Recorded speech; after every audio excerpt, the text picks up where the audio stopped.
A very good morning to all. നമ്മൾ ഇന്നത്തെ ക്ലാസ്സിൽ നമ്മുടെ സെക്കൻഡ് ബ്ലോക്കിലെ സെക്കൻഡ് ടോപ്പിക് പ്ലഡ്ജിനെ കുറിച്ചാണ് പറയുന്നത്. ഓക്കെ, അപ്പൊ എല്ലാവരും കൃത്യമായിട്ട് ക്ലാസ് വീക്ഷിക്കുക.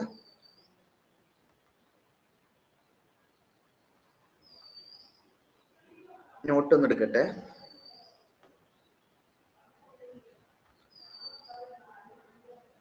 ബ്ലോക്ക് 2-ലെ രണ്ടാമത്തെ യൂണിറ്റ് ചെറിയൊരു ടോപ്പിക് ആണ് കേട്ടോ, എന്നാൽ നല്ല ഇമ്പോർട്ടൻറ്റും ആണ്. ഒരുപാട് ക്വസ്റ്റ്യൻസ് ഇതിൽ നിന്ന് നമുക്ക് എക്സ്പെക്ട് ചെയ്യാം കേട്ടോ.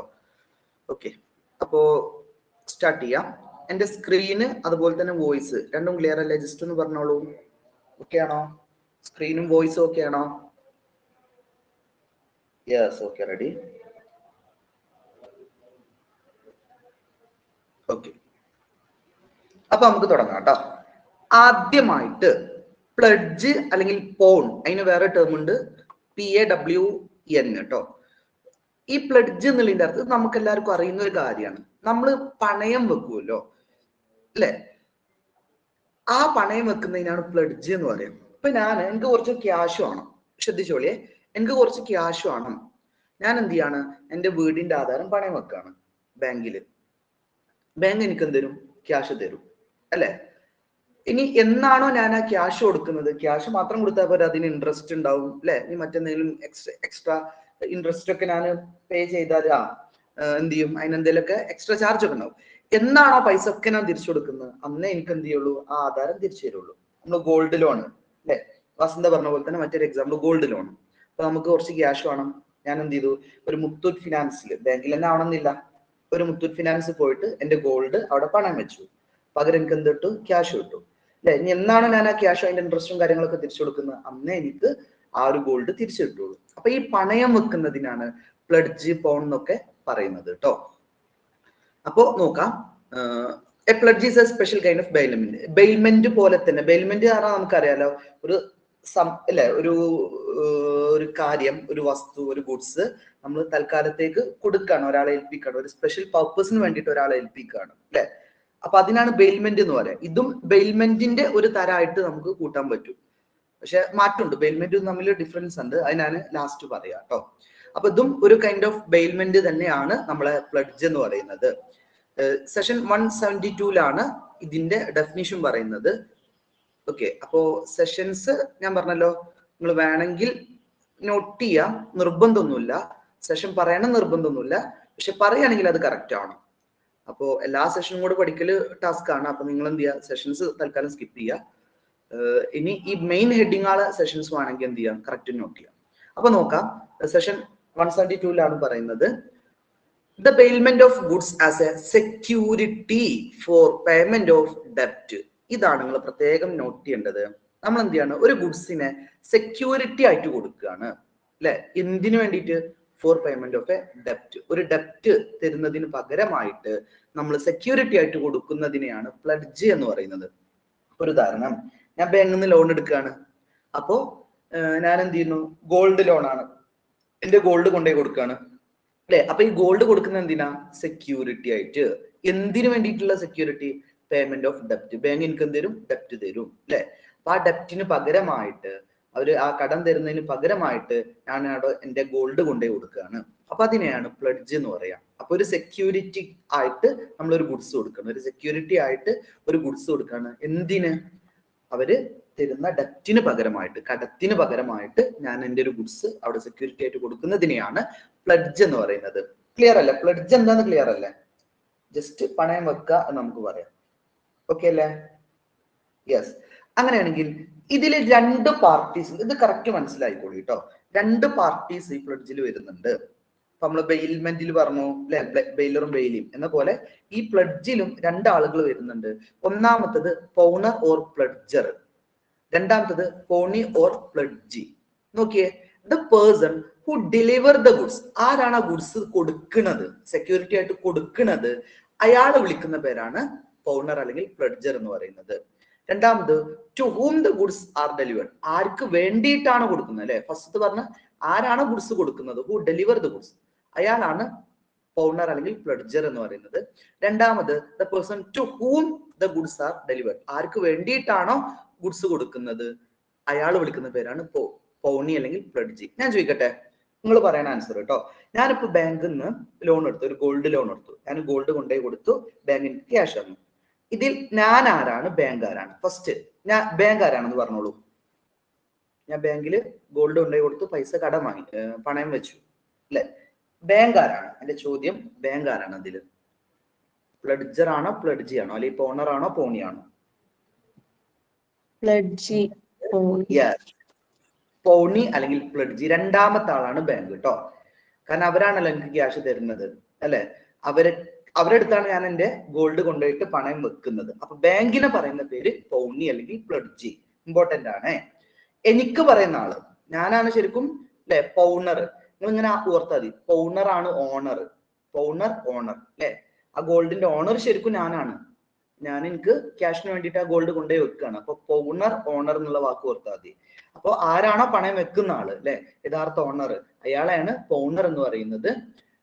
ആർക്ക് വേണ്ടിയിട്ടാണോ പണയം വെക്കുന്നത്, അല്ലെ? അല്ലെങ്കിൽ ഇവിടുത്തെ കേസിൽ ബാങ്കിലാണ് ഞാൻ കൊണ്ടുപോയിട്ട് പണം വെക്കുന്നത്. ആ ബാങ്കിന് പറയുന്ന പേരാണ് പൗണി അല്ലെങ്കിൽ പ്ലഡ്ജി. ഇത് മനസ്സിലാക്കണം കേട്ടോ.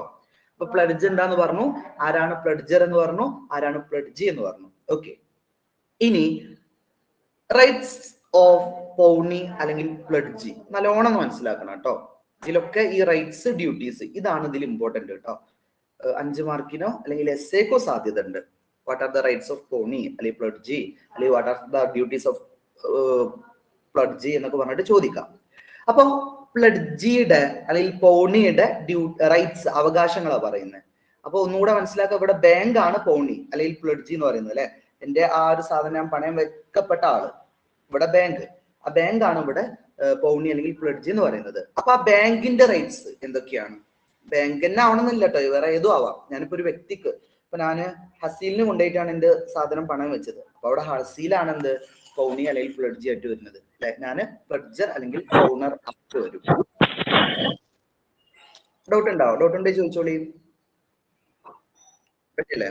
ഓക്കെ, ഋഷിക വോയിസ് മുട്ടിയാണേ. Okay, ready. എന്നാ നമുക്ക് തുടങ്ങാം. പൗണിയുടെ അല്ലെങ്കിൽ പ്ലഡ്ജിയുടെ റൈറ്റ്സ് എന്തൊക്കെയാണ്, അഥവാ ഇവിടെ ബാങ്ക് എന്ന് ഓർത്തു വെക്കുക കേട്ടോ. ബാങ്കിന്റെ റൈറ്റ്സ് എന്തൊക്കെയാണ്? ഒന്ന്, റൈറ്റ്സ് ടു റിട്ടൈനർ. കറക്റ്റ് ശ്രദ്ധിച്ചോളി. നമ്മള് ഒരു പൈസക്ക് വേണ്ടിയിട്ടാണല്ലോ എന്റെ ഗോൾഡ്, സപ്പോസ് നമ്മൾ എക്സാമ്പിൾ ഗോൾഡ് ആയിക്കോട്ടെ, ഞാൻ ഗോൾഡ് പോയിട്ട് ബാങ്കിൽ പണയം വെച്ചു, അല്ലെ? എന്തിനാ? കുറച്ച് പൈസ, ഡെപ്റ്റിന് വേണ്ടിയിട്ട്. ആ ഡെപ്റ്റ് തിരിച്ചു വരുന്നത് വരെ, അല്ലെ? അപ്പൊ ഒന്ന് ഓർത്ത് നോക്കിയേ.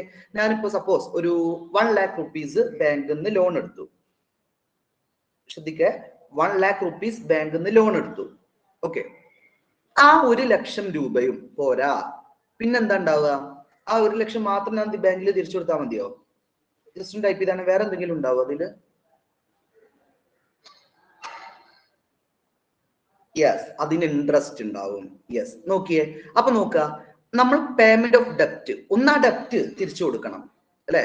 1 ലക്ഷം രൂപ തിരിച്ചു കൊടുക്കണം. പിന്നെ അടുത്തത് അതിന്റെ ഇൻട്രസ്റ്റ്. എന്താ ഇൻട്രസ്റ്റ് ചിലപ്പോ ഒരു സപ്പോസ് വിചാരിച്ചോളൂ 10,000 രൂപയാണെന്ന് വെച്ചോളൂ. ഞാൻ 1 ലക്ഷമാണ് എടുത്തത്, 1 ലക്ഷം തിരിച്ചു കൊടുക്കണം, ഫസ്റ്റ് വൺ. രണ്ടാമത് അതിന്റെ ഇൻട്രസ്റ്റ് കൊടുക്കണം, ഒരു 10,000 രൂപ. മൂന്നാമത് എന്തെങ്കിലും മറ്റു ചെലവുകൾ ഉണ്ടെങ്കിൽ, സപ്പോസ് ആ ഗോൾഡിന് അത് കീപ്പ് ചെയ്യാൻ അവർക്ക് വേറെ എന്തെങ്കിലും ചെലവ് വന്നിട്ടുണ്ടെന്ന് വെച്ചോളൂ. എന്തെങ്കിലും ചെലവ്, ഈ ഗോൾഡിനൊന്നും ചെലവ് വരൂല. അപ്പൊ ഞാനൊരു പശുവിനെയാണ് പണയം വെച്ചെന്ന് വെച്ചോളൂ. ഞാൻ എൻ്റെ ഒരു പശുവിനെ പണയം വെച്ചു. സ്വാഭാവികമായിട്ട് ആ പശുവിനെ തീറ്റി പോറ്റാൻ ചെലവുണ്ടാവും, അല്ലെ? ഇനി അതിന് വല്ല അസുഖം മറ്റോ വന്നോ അതിനെ ഹോസ്പിറ്റലിൽ കാണിക്കാൻ ചെലവുണ്ടാവും. അങ്ങനത്തെ മറ്റു ചെലവുകള്, അല്ലെ? ഓക്കെ, പ്രൈസർ ചാർജസ് എന്നൊക്കെ പറയാം. Okay, ready. അപ്പോ ആ ചെലവുകള്, അപ്പൊ 3 ചെലവാ ഞാൻ പറഞ്ഞിട്ടോ. ഒന്ന് ഡെപ്റ്റിന്റെ പൈസ, 2 അതിന്റെ ഇൻട്രസ്റ്റ്, പലിശ, മൂന്നാമത് പറഞ്ഞത് മറ്റു ചെലവുകൾ. ഈ എല്ലാ ചെലവും കിട്ടുന്നത് വരെ ആ റീറ്റെയിനർക്ക് അല്ലെങ്കിൽ പ്ലഡ്ജിക്ക് എന്ത് ചെയ്യാം? ആ സാധനം റീറ്റെയിൻ ചെയ്യാം, അഥവാ ആ സൂക്ഷിച്ചു വെക്കാൻ പറ്റും. സപ്പോസ് ഞാൻ ഗോൾഡ് കൊടുത്തു, നിങ്ങൾ പറയണം കേട്ടോ, ഗോൾഡ് 1 ലക്ഷം രൂപക്കാണ് ഞാൻ പണയം വെച്ചത്. അതിന്റെ ഇൻട്രസ്റ്റ് 10,000 രൂപ ഉണ്ട്. അതിന്റെ മറ്റു ചെലവുകൾ 5,000 ഉണ്ടെന്ന് വെച്ചു. 1 ലക്ഷം, 10,000, 5,000. ഒന്ന് ഡെപ്റ്റ് എമൗണ്ട് 1 ലക്ഷം, 2 ഇൻട്രസ്റ്റ് 10,000, 3 മറ്റു ചെലവുകൾ 5,000. ഓക്കെ, ഞാൻ എത്ര രൂപ കൊടുത്താലാണ് ആ ഗോൾഡ് എനിക്ക് തിരിച്ചു തരിക? ഒന്ന് പറഞ്ഞാണ്, ഒന്ന് ടൈപ്പ് ചെയ്താണ്. യെസ്, 1 ലക്ഷം പിന്നെ ഇൻട്രസ്റ്റ് 10, അപ്പൊ 1,10,000, പിന്നെ എക്സ്ട്രാ വന്ന ചെലവുകൾ 5,000. അപ്പൊ 1,15,000 ഞാൻ എന്ന് ബാങ്കിന് കൊടുക്കുന്നുവോ അന്നേ ആ ഗോൾഡ് എനിക്ക് തിരിച്ചു തരുള്ളൂ. അപ്പൊ അതുവരെ അവർക്ക് എന്ത് ചെയ്യാം, റീറ്റെയിൻ ചെയ്യാം. ഇപ്പൊ സപ്പോസ് ഞാൻ 1,00,000 തിരിച്ചു കൊണ്ടേ കൊടുത്തു, ആ ഗോൾഡ് എനിക്ക് തരണ്ട. കാരണം അവർ പറയാണ് ഇൻട്രസ്റ്റും അതിന്റെ എക്സ്ട്രാ ചെലവുകളുണ്ട്, അത് നിങ്ങൾ തന്നാലേ തരുള്ളൂ. അവർക്ക് അത് ഹോൾഡ് ചെയ്ത് വെക്കാം. അപ്പൊ അതാണ് റൈറ്റ് ടു റീറ്റെയിനർ. നമ്മുടെ ആ ഒരു വസ്തു, ആ ഒരു ഗുഡ്സ്, അത് ഹോൾഡ് ചെയ്ത് വെക്കാനുള്ള അധികാരം ആർക്കുണ്ട്? പൗണിക്കുണ്ട്, അല്ലെങ്കിൽ പ്ലഡ്ജിക്കുണ്ട്. ഏത് വരെ? ഒന്ന്, ആ ഡെപ്റ്റ് കംപ്ലീറ്റ് ആവുന്നവരെ. രണ്ട്, അതിന്റെ ഇൻട്രസ്റ്റ് കൊടുക്കുന്നവരെ. മൂന്ന്, അതിന്റെ മറ്റ് എക്സ്പെൻസുകൾ ഉണ്ടെങ്കിൽ അത് ട്രീറ്റ് ചെയ്യുന്നവരെ. അപ്പൊ ഇത് മൂന്നും കൊടുക്കുന്നത് വരെ അവർക്ക് എന്ത് ചെയ്യാം, ആ ഒരു ഗുഡ്സ് അവിടെ ഹോൾഡ് ചെയ്ത് വെക്കാം. റീറ്റെയിൻ ചെയ്യുന്നതിന്റെ അർത്ഥം ഹോൾഡ് ചെയ്ത് വെക്കുക, അവിടെ പിടിച്ചു വെക്കാൻ പറ്റും. അതാണ് ഒന്നാമത്തെ റൈറ്റ് കേട്ടോ, മനസ്സിലാക്കുക. അപ്പൊ ആ 3 ചെലവുകൾ ഒന്ന് ഓർത്ത് വെക്കുക. ഒന്ന് ഡെപ്റ്റ്, 2 ഇൻട്രസ്റ്റ്, 3 മറ്റു ചെലവുകൾ. ഇനി രണ്ടാമത്തെ റൈറ്റ്, ബാങ്കിന്റെ രണ്ടാമത്തെ right, right of retainer for subsequent advance. ഇത് നല്ലോണം ശ്രദ്ധിക്കുക കേട്ടോ, ചെറിയൊരു ബുദ്ധിമുട്ടുണ്ട്. അതായത് ഇപ്പൊ ഞാൻ പറഞ്ഞു 1,00,000 രൂപ ഞാൻ ലോൺ എടുത്തു, റെഡി. വീണ്ടും എനിക്ക് കുറച്ചും കൂടെ ക്യാഷ് ആവശ്യമായിട്ട് വന്നു. അപ്പൊ 50,000 രൂപയും കൂടെ എക്സ്ട്രാ ഞാൻ വീണ്ടും ലോൺ എടുത്തു. രണ്ടാമതും ഞാൻ ലോൺ എടുത്തു കേട്ടോ. ആദ്യം 1,00,000 ഓൾറെഡി എടുത്തിരുന്നു, അതിന് എന്റെ ഗോൾഡ് അവിടെ പണയം വെച്ചിരുന്നു. രണ്ടാമത് ഞാൻ എന്ത് ചെയ്തു, വീണ്ടും ഒരു 50,000 രൂപയും കൂടെ ലോൺ എടുത്തു. ഇനി 1,50,000 രൂപയും അതിന്റെ ഇൻട്രസ്റ്റും അതിന്റെ ചെലവുകളും കൊടുത്താൽ മാത്രമേ ആ ഗുഡ്സ് എനിക്ക് തിരിച്ചു തരാൻ പറ്റുള്ളൂ. സപ്പോസ് ഞാൻ ഇപ്പോ 1.5 ലക്ഷം എടുത്തല്ലോ, ഞാൻ എന്ത് ചെയ്തു, ഇപ്പൊ നിങ്ങൾ പറഞ്ഞ പോലെ തന്നെ 1,15,000 റുപ്യ കൊണ്ടേ കൊടുത്തു. ഏത്? ആദ്യം എടുത്ത ലോണ്, അതിന്റെ ഇൻട്രസ്റ്റ്, അതിന്റെ എക്സ്പെൻസ്. ഓക്കെ, 1,15,000 ഞാൻ കൊണ്ടേ കൊടുത്തു. അയാൾ എനിക്ക് ആ ഗുഡ്സ് തിരിച്ചു തരേണ്ടതുണ്ടോ എന്ന് പറഞ്ഞാൽ നിങ്ങള്? ആദ്യം എടുത്ത 1,00,000, പിന്നെ 10, പിന്നെ 5 അല്ലെ, അത് കൊടുത്ത്. പക്ഷെ അയാൾ തിരിച്ചു തരൂല. യെസ്, നിങ്ങൾ പറഞ്ഞ പോലെ തന്നെ. കാരണം എന്ത്? ഞാൻ 50,000 വീണ്ടും എന്തുണ്ട്, എക്സ്ട്രാ ലോൺ എടുത്തിട്ടുണ്ട് അല്ലെ. ഇനി ആ ലോണും അതിന്റെ ഇൻട്രസ്റ്റും അതിന്റെ എക്സ്പെൻസും അതും കൂടെ കൊടുത്താൽ മാത്രമേ അയാൾ എനിക്ക് ആ ഒരു സാധനം തിരിച്ചു തന്നാൽ മതി. അതുവരെ എന്ത് ചെയ്യാം, അയാൾക്ക് അത് ഹോൾഡ് ചെയ്ത് വെക്കാം. അപ്പൊ അതാണ് സബ്സീക്വന്റ് അഡ്വാൻസ്. നമ്മൾ ലോൺ എടുത്തു, അതിന്റെ പുറമെ വീണ്ടും ലോൺ എടുത്താൽ ആ ലോണും തിരിച്ചു തരുന്നവരെന്ത് ചെയ്യാം, അയാൾക്ക് അത് ഹോൾഡ് ചെയ്ത് വെക്കാം. സത്യത്തിൽ ഞാൻ ഫസ്റ്റത്തെ ലോണ് ഉദ്ദേശിച്ചാണ് ഗോൾഡ് കൊടുത്തിട്ടുള്ളത്, അതൊന്നും പറഞ്ഞിട്ട് കാര്യമല്ല. ഇതിന്റെ കംപ്ലീറ്റ് രണ്ടാമതെടുത്ത ലോണും ഒക്കെ കൊടുക്കുന്നവരെന്ത് ചെയ്യാം, അയാൾക്ക് അത് ഹോൾഡ് ചെയ്ത് വെക്കാം. അതാണ് right to retainer of subsequent advance. ഇതൊക്കെ എന്ത് ചെയ്യാറോ, ദീത്തെ എഴുത്തിന് പകരം നിങ്ങൾ എന്ത് ചെയ്യാം, നിങ്ങളുടെ ഒരു ഭാഷയിൽ അതൊന്ന് മാറ്റി എഴുതുക കേട്ടോ. ഈ ഒരു മീനിങ് വരുന്ന രൂപത്തിൽ നിങ്ങൾ തന്നെ ഒന്ന് എഴുതിയിരിക്കുന്നതായിരിക്കും ഒന്നും കൂടെ ബെറ്റർ. ഓക്കെ, വെൻ ദ പൗണിയാണ് bank, lends money to the same pawnor. നോക്കിയേ, ബാങ്ക് എന്ത് ചെയ്തു, ആ സെയിം ആൾക്ക് വീണ്ടും എന്ത് ചെയ്തു, ക്യാഷ് കൊടുത്തു. After the date of the pledge, പ്ലഡ്ജിന് ശേഷം. അപ്പൊ രണ്ടാമത് എന്ത് ചെയ്തു, അയാൾ വീണ്ടും ഒരു ലോൺ എടുത്തു, ലോണ് അയാളുടെ അടുത്ത് തന്നെ വാങ്ങി. It is presumed that the right of retainer over the pledged goods extend subsequent advance also. ആ സബ്സീക്വന്റ് ആയിട്ട് രണ്ടാമതായിട്ട് അയാൾക്ക് ലോൺ എടുത്തല്ലോ, ആ ലോണിന്റെ പൈസയും അടക്കുന്നത് വരെ എന്ത് ചെയ്യുക, ആ സാധനം അവിടെ ഹോൾഡ് ചെയ്ത് വെക്കാം. അത് നമ്മുടെ ബാങ്കിന്റെ അല്ലെങ്കിൽ പൗണിയുടെ അവകാശമാണ്. മൂന്നാമത്തത് right to extraordinary expense. ഇത് ഓൾറെഡി നമ്മൾ പറഞ്ഞിട്ടുണ്ട് അല്ലെ. ആ ഒരു ഗുഡ്സുമായി ബന്ധപ്പെട്ട് എക്സ്ട്രാ എന്തെങ്കിലും ചെലവ് വരികയാണെങ്കിൽ അത് ആരെടുന്ന് വാങ്ങാം, നമ്മുടെ പൗണർ അടുത്തുനിന്ന് വാങ്ങാം അല്ലെ. അപ്പൊ ഒരു ഉദാഹരണം, ഞാൻ പശുവിനെയാണ് പ്ലഡ് ചെയ്തത്, പണയപ്പെടുത്തിയത്. അപ്പൊ പശുവിന് തിന്നാൻ കൊടുക്കേണ്ടി വരും അല്ലെ, അതിന്റെ തീറ്റക്കുള്ള ചെലവുകൾ ഉണ്ടാവും. പിന്നെ ഇനി അതിന് അസുഖം മറ്റൊക്കെ വന്ന ഡോക്ടറെ കാണിക്കേണ്ടി വരും അല്ലെ. അങ്ങനെ എക്സ്ട്രാ എന്തൊക്കെ ചെലവ് വരുന്നു അതൊക്കെ ആരെടുത്തുനിന്ന് വാങ്ങാം എന്ന് പറഞ്ഞാണേ, ആരെടുത്തുനിന്ന് വാങ്ങിക്കാം? ജസ്റ്റ് ഒന്ന് ടൈപ്പ് ചെയ്താണ്. യെസ്, പൗണറിന്റെ അടുത്തുനിന്ന് അല്ലെങ്കിൽ പ്ലഡ്ജർ അടുത്തുനിന്ന് വാങ്ങിക്കാം അല്ലെ. ആർക്ക്? പോണിക്ക് വാങ്ങിക്കാം. അപ്പൊ അതാണ് എക്സ്ട്രാ എന്തെങ്കിലും ചെലവ് വരികയാണെങ്കിൽ യെസ്, പ്ലഡ്ജറുടെ കയ്യിൽ നിന്നും അത് വാങ്ങിക്കാം. ഞാൻ ഒന്നും കൂടെ പറയുന്നത്, ചെറിയൊരു ബുദ്ധിമുട്ടുണ്ടെന്ന് ശ്രദ്ധിക്കാം കേട്ടോ. അപ്പോ പോണിയുടെ അല്ലെങ്കിൽ പ്ലഡ്ജിയുടെ റൈറ്റ്സ് ആ പറയുന്നത്. ഒന്നാമത്തത് റൈറ്റ്സ് ടു റീറ്റെയിനർ, അയാളുടെ ആ ഗുഡ്സ് റീറ്റെയിൻ ചെയ്ത് വെക്കാനുള്ള അവകാശമുണ്ട്. ഏതുവരെ? ആ ഡെപ്റ്റ് കംപ്ലീറ്റ് അടക്കുന്നത് വരെ, അതിന് ഇൻട്രസ്റ്റ് കംപ്ലീറ്റ് ആക്കുന്നത് വരെ, മറ്റെന്തെങ്കിലും എക്സ്പെൻസ് ഉണ്ടെങ്കിൽ അത് മുഴുവൻ കംപ്ലീറ്റ് ആക്കുന്നത് വരെ ആ ഒരു ഗുഡ്സ് അയാൾക്ക് കീപ്പ് ചെയ്യാനുള്ള അവകാശമുണ്ട്. രണ്ടാമത് നോക്കിയേ, എന്തെങ്കിലും എക്സ്ട്രാ വീണ്ടും രണ്ടാമതും നമ്മളെ പൗണർ അയാളുടെ അടുത്ത് നിന്ന് ലോൺ എടുത്തിട്ടുണ്ടെങ്കിൽ, രണ്ടാമതും ലോൺ വാങ്ങിയിട്ടുണ്ടെങ്കിൽ, ആ രണ്ടാമത്തെ ലോണും തിരിച്ചടക്കുന്നത് വരെ ആ ഗുഡ്സ് അയാൾക്ക് അവിടെ ഹോൾഡ് ചെയ്ത് വെക്കാനുള്ള അവകാശമുണ്ട്. മൂന്നാമത്തത്, ആ ഗുഡ്സുമായി ബന്ധപ്പെട്ട് എക്സ്ട്രാ ഓർഡിനറി ആയിട്ട് എന്തെങ്കിലും ചെലവുകൾ വരികയാണെങ്കിൽ ആ ചെലവ് പൗണർ കയ്യിൽ നിന്നും വാങ്ങിക്കാനുള്ള അവകാശമുണ്ട്. റീഇൻബേഴ്സ് നോക്കിയാണ് അതിന് പറയാം കേട്ടോ. ആ അയാളുടെ അടുത്ത് നിന്ന് റീഇൻബേഴ്സ് ചെയ്യാനുള്ള അവകാശമുണ്ട്. അപ്പൊ ഇത് മൂന്ന് ആരുടെ റൈറ്റ് ആണ്? പൗണിയുടെ അല്ലെങ്കിൽ ബാങ്കിന്റെ റൈറ്റ്സ് ആണ്. ഇനി അടുത്തത് പൗണറുടെ റൈറ്റ് നോക്കി. ഇപ്പൊ ഞാൻ ബാങ്കിൽ നിന്ന് ലോൺ എടുത്തു. ഈ റൈറ്റ്സ് ഓക്കെ അല്ലേ? ഈ മൂന്നെണ്ണം ക്ലിയർ അല്ലേ? ചെറിയൊരു ബുദ്ധിമുട്ടുള്ള ഒരു കാര്യമാണ്. ക്ലിയർ അല്ലേ? പൗണിയുടെ അല്ലെങ്കിൽ പ്ലഡ്ജിയുടെ ഓക്കെ, റെഡി? Yes yes. അടുത്തത് പൗണറുടെ അഥവാ എന്റെ. ഇപ്പൊ ഞാൻ ബാങ്കിൽ നിന്ന് ഗോൾഡ് ലോൺ എടുത്തു, എനിക്ക് പൈസ കിട്ടിയില്ലേ, എന്റെ ഗോൾഡ് ഞാൻ അവിടെ പണയം വെച്ചിട്ടുണ്ട്. അപ്പൊ എന്റെ റൈറ്റ്സ് എന്തൊക്കെയാണ്? ഓക്കെ, അപ്പൊ പൗണറുടെ റൈറ്റ്സ് പറയാണ്, the pawnor has right to receive an increase of profit from pledged goods. ആ ഗുഡ്സിൽ നിന്ന് എന്തെങ്കിലും ഇൻക്രീസ് ഉണ്ടായാൽ, ഓക്കെ, എന്തെങ്കിലും കൂടുതൽ ഉണ്ടായാൽ ആ കൂടുതൽ കിട്ടാനുള്ള അവകാശം അയാൾക്കുണ്ട്. ഫോർ എക്സാമ്പിൾ, ഞാൻ എന്റെ പശുവിനെയാണ് ലോൺ പ്ലഡ് ചെയ്തത്. എന്റെ പശുവിനെ പ്ലഡ് ചെയ്തു ഒരു 2 മാസത്തേക്ക്. അപ്പൊ ആ പശു പ്രഗ്നന്റ് ആയിരുന്നു, ആ പശു പ്രസവിച്ചു എന്ന് വെച്ചോളി. അപ്പൊ എന്താവും? ഞാൻ കൊടുത്തത് പശുവാണ്, തിരിച്ച് എനിക്ക് എന്ത് കിട്ടും? പശു ഉണ്ട്, പശുവിന്റെ കുട്ടിയുണ്ട്. അപ്പൊ അയാൾക്ക് നമ്മുടെ പൗണിക്ക് പറയാൻ പറ്റൂല, നിങ്ങൾ പശുവിനല്ലേ തന്നത്, പശുവിനെ കുടിച്ചോളിയും, കുട്ടി തരൂല എന്ന് പറയാൻ പറ്റൂല.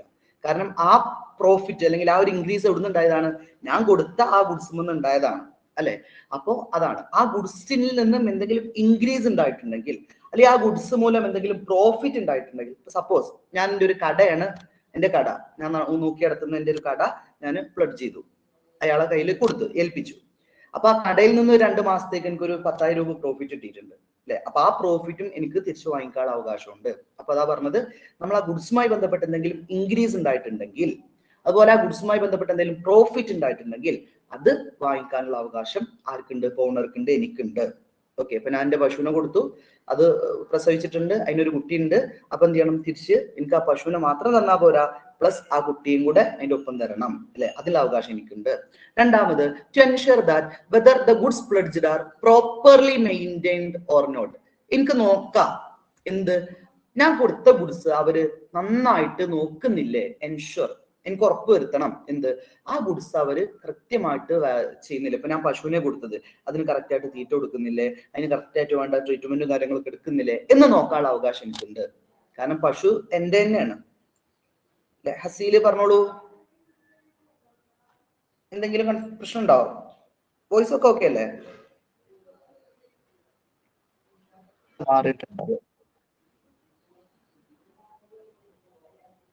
റെഡി അല്ലേ? വോയിസ് ഓക്കെ അല്ലേ? അല്ല, റൈറ്റ് ഓഫ് എ പൗണർ എന്ന് പറഞ്ഞിട്ടുണ്ടെങ്കിൽ നമ്മൾ പിന്നെ പൗണർ പറഞ്ഞ കൊടുക്കുന്ന ആളല്ലേ? അതെ അതെ, ലോൺ കൊടുക്കുന്ന ആളല്ലേ പൗണർ? അതെ അതെ അതെ. അപ്പൊ പൗണ്യാണല്ലോ പിന്നെ വെക്കുന്ന ആള്, പണയം വെക്കുന്ന ആള്. അയാൾക്കല്ലേ പശുവിന്റെ കുട്ടീനെ കിട്ടുക? അല്ല, ഇത് മാറിയതാണ്. പൗണർ എന്ന് പറയുന്നത് ഞാന്. ഇപ്പൊ ഞാനാണ് എന്റെ പശുവിനെ പണയം വെച്ചിട്ടുള്ളത്, എന്റെ പേരാണ് പൗണർ. എന്റെ പേരാണ് പൗണർ. ഞാൻ ഒരു ബാങ്കിലാണ് പണയം വെച്ചത്. ബാങ്കിലാണ് പണയം വെച്ചിട്ടുള്ളത്. ബാങ്കിന് പറയുന്ന പേരാണ് പൗണി. അപ്പൊ ശരിക്കും ആ പശുവിന്റെ ഉടമസ്ഥൻ ഞാനാണ്, അല്ലെ? എനിക്ക് പൈസക്ക് വേണ്ടിയാണ് ഞാൻ ആ പൗണർ ഓണർ എന്ന് ഓർത്താൽ മതി കേട്ടോ. പൗണർ ഓണർ ആണ് അതിന്റെ. Yes yes. ഇപ്പൊ ഞാൻ എന്റെ പശുവിനെ ബാങ്കിൽ പണയം വെച്ചു, ഇപ്പൊ ഞാനാണ് പൗണർ. ഓക്കെ, ക്ലിയർ അല്ലേ? ബാങ്ക് ആണ് പൗണി എന്ന് പറയുന്നത്. അപ്പോ യഥാർത്ഥത്തിൽ ഓണർ ഞാനാണ് എന്റെ പശുവിനെ അങ്ങോട്ട് പണയം വെച്ചത്. സ്വാഭാവികമായിട്ടും ആ പശു പ്രസവിച്ചു, അതിന്റെ കുട്ടിയെ കിട്ടാനുള്ള അവകാശം എനിക്കാണ്. കാരണം ഞാനാണ് അതിന്റെ ഓണർ. ഞാൻ തൽക്കാലത്തേക്ക് 2 മാസത്തേക്ക് പണയം വെച്ചതാണ്. സ്വാഭാവികമായിട്ടും എന്ത് ചെയ്യും? ആ പശുവിൽ നിന്നുണ്ടായ കുട്ടിയും കിട്ടാനുള്ള അവകാശം എനിക്കുണ്ട്. അപ്പൊ ഈ ഒരു ടേം കറക്റ്റ് മനസ്സിലായി എല്ലാവരും ഈ ടേം മനസ്സിലാക്കണം. പൗണറും പൗണിയും അങ്ങോട്ടും മാറരുത്. മാറിക്കഴിഞ്ഞാൽ നമ്മൾ പറയുന്ന ആൻസറിലും മാറ്റുണ്ടാവും. അപ്പൊ സ്വാഭാവികമായിട്ടും ഇതാ ഫസ്റ്റ് പോയിന്റ് നമ്മൾ പറഞ്ഞു, ആ വസ്തുവിൽ നിന്ന് കിട്ടുന്ന പ്രോഫിറ്റ്, അല്ലെ, ആ വസ്തുവിൽ നിന്ന് കിട്ടുന്ന ഇൻക്രീസ് എനിക്ക് തിരിച്ചു കിട്ടാനുള്ള അവകാശമുണ്ട്. കാരണം അത് എന്റേതാണ്, ഞാൻ അതിന്റെ യഥാർത്ഥ ഓണർ ഞാനാണ്. പിന്നെ രണ്ടാമത്, അവര് അഥവാ ബാങ്ക്, ഇപ്പൊ ഞാൻ പശുവിനെ പണയം വെച്ചിട്ടുണ്ട്, ആ ബാങ്ക് എന്ത് ചെയ്യണം? എന്റെ ഗുഡ്സ് ആണ്, എന്റെ പശുവാണ്, അതിനെ കൃത്യമായിട്ട് മെയിൻറ്റെയിൻ ചെയ്യുന്നില്ലേ എന്ന് നോക്കാനുള്ള അവകാശം എനിക്കുണ്ട്. ഓക്കെ, അപ്പൊ പൗണി എന്റെ ഗുഡ്സിനെ കറക്റ്റ് നോക്കണില്ലേ, അതിന് കറക്റ്റ് തീറ്റ കൊടുക്കുന്നില്ലേ, അതിന് വേണ്ട ട്രീറ്റ്മെന്റ് എടുക്കുന്നില്ലേ എന്നൊക്കെ നോക്കാനുള്ള അവകാശം എനിക്കുണ്ട്. അങ്ങനെ ഇല്ലെങ്കിൽ അവര് ഇപ്പൊ ബാങ്ക് അത് ചെയ്യുന്നില്ലെങ്കിൽ അവർക്ക് എനിക്ക് എന്ത് ചെയ്യാം? കേസ് കൊടുക്കാൻ പറ്റും. ഈ അവകാശം ഉണ്ട് എന്നുള്ളതിന്റെ അർത്ഥം എന്താ അറിയോ? ആ അവകാശങ്ങൾ ഹനിക്കപ്പെട്ടാൽ എന്ത് ചെയ്യാം? അതിനെതിരെ കേസ് കൊടുക്കാം എന്നാണ്. ഇനി മൂന്നാമത്തത് ടു റെഡീം ദ ഗുഡ്സ്. ആ ഗുഡ്സ് തിരിച്ചു വാങ്ങിക്കാം. എപ്പോ? അപ്പോൾ സാറ്റിസ്ഫാക്ഷൻ ഓഫ് ഡെപ്റ്റ്. ആ ഡെപ്റ്റ് കംപ്ലീറ്റ് ചെയ്ത് കഴിഞ്ഞാൽ അല്ലെ. ഇപ്പൊ ഞാൻ പശുവിന് ഒരു 30,000 രൂപക്കാണ് പണയം വെച്ചെന്ന് വെച്ചോളൂ. പണയം വെച്ചത് ആ 30,000 കൊടുത്തു, അതിന്റെ ഇൻട്രസ്റ്റ് കൊടുത്തു.